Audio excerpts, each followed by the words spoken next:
भाग 2 कालनगरी की ओर यात्रा। राजा वीरेंद्र का निर्णय दृढ़ था। उन्हें कालनगरी की ओर यात्रा करनी थी, जहां नरकासुर का आतंक फैला हुआ था।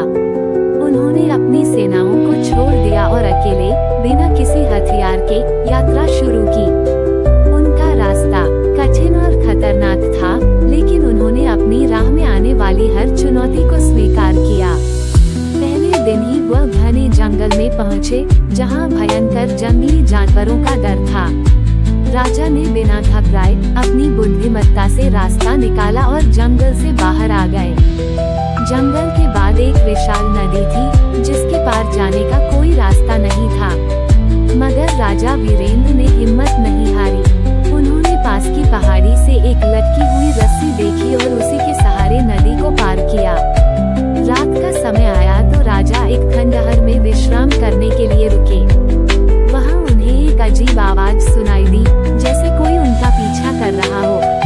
लेकिन राजा वीरेंद्र ने बिना डरे अपनी आंखें बंद कर सोने का निर्णय लिया। उन्होंने समझ लिया कि यह डर उनकी यात्रा का हिस्सा है और उन्हें अपने डर पर काबू पाना होगा। अगली सुबह जब वह अपनी यात्रा फिर से शुरू करने के लिए तैयार हुए, तो उन्होंने महसूस किया कि वह अकेले नहीं हैं।